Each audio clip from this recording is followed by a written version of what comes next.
now is Florida Congresswoman Stephanie Murphy, a Democratic member of the House Ways and Means and Armed Services Committee. Welcome back to the broadcast. It's good to see you. And I'm curious, as you watched President Biden overseas, what's your assessment been so far? His message is that America's back. Is it resonating for you on the world stage? Well, it's great to be with you, Alex, and watching President Biden overseas is incredibly refreshing. We finally have a president who is comporting himself in a manner that is consistent with the post that he has, and he is reaching out his hand to repair the relationships that we have with our allies and the fellow democracies that are at G7. We have a number of global challenges that we're all trying to work together on, whether that's the pandemic or climate change or the rise of China or Russian aggression. And it's so important that we work together with these other countries to combat these challenges. And we simply can't do it alone. Alliances are so important, and it's refreshing to have someone who understands that the job of commander-in-chief is to ensure that the U.S.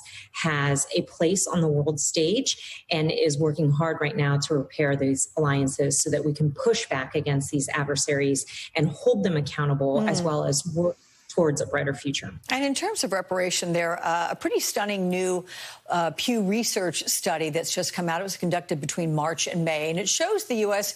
is viewed favorably by 62% of the world. That is compared to 34% just a few months ago at the end of the Trump administration. How much do you think this trip can boost America's global image with both allies and adversaries? I think what that poll tells us is that leadership matters. And what we say as a nation, what our president says matters. And so I think it has a significant impact on our ability to repair relations with our allies, as well as to deter our adversaries.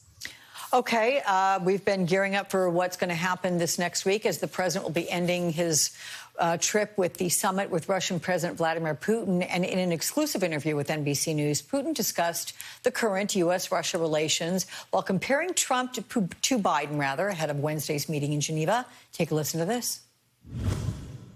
We have a bilateral relationship that has deteriorated to its lowest point in recent years. Former U.S. President, Mr. Trump, is an extraordinary individual, talented individual. President Biden, of course, is radically different from Trump. And it is my great hope that, yes, there are some advantages, some disadvantages. So I'm curious, in your former position as a national security specialist at the Pentagon, what do you make of Putin's answer? And how critical is Biden's meeting with an adversary like Russia? What kind of a tone does Biden need to reset after the last 4 years with Donald Trump? Well, it's clear from Putin's comments that he's disappointed that the bromance that he had with our former president, Trump, is over. In Trump, we never had a president who would confront Russia. And as a result, Russia engaged in aggressive action towards the United States without any real consequences. But Biden has an opportunity here. President Biden has an opportunity here to set the record straight, to let Russia know that the United States will not stand for this type of aggression. You can't hack our private industries, our government agencies, our critical infrastructure, and our elections without facing consequences. You know, I think it will be difficult for President Biden to both encourage cooperation in areas where we can work together while also setting very hard boundaries and ensuring that we impose consequences when Russia violates those boundaries. Yeah. I want to take us live and show quickly the vice president. She's in Washington, D.C., and she's attending a pride parade. Of course, here we go. Live pictures right there. OK, there we have it.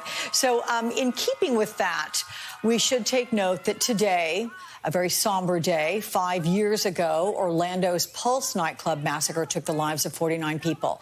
Your district, Congresswoman, covers much of Orlando.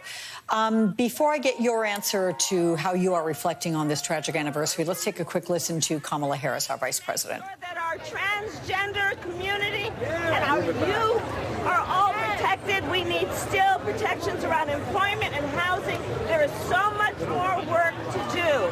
And I know we are committed and we understand the importance of this movement and our roles of leadership in this ongoing movement. So happy Pride, everybody.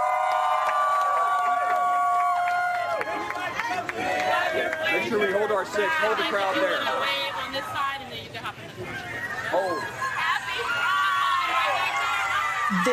There we hear the vice president, talking about what we have to do going forward. But I go back to the Pulse nightclub shooting 5 years ago today with you, Congressman Murphy, and your thoughts and how you note this day, your thoughts and those of your constituents that you've heard from. Well, happy Pride indeed. However, today does mark 5 years since a gunman took the lives of 49 innocent victims out of the Pulse nightclub in my community. And for us here in Central Florida, in some ways it feels like it happened yesterday. The emotions are still so raw. And after 5 years, I still can't fathom why someone would have done that. An act of hate against our LGBTQ community.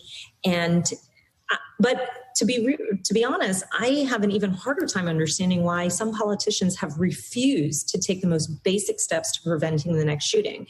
And while I'm proud that the president will here soon sign a bill that we were able to pass through the House and the Senate to commemorate and to mark Pulse as a federally designated monument, we still need to do far more to honor the lives that were lost. And we need to do that in the space of gun violence prevention and making sure that we pass gun safety laws. Yeah, that'll be a very poignant thing if indeed that gets marked as a national memorial, that nightclub, which is closed forever. We were hearing earlier from the owner of the nightclub who said nobody will ever dance there again.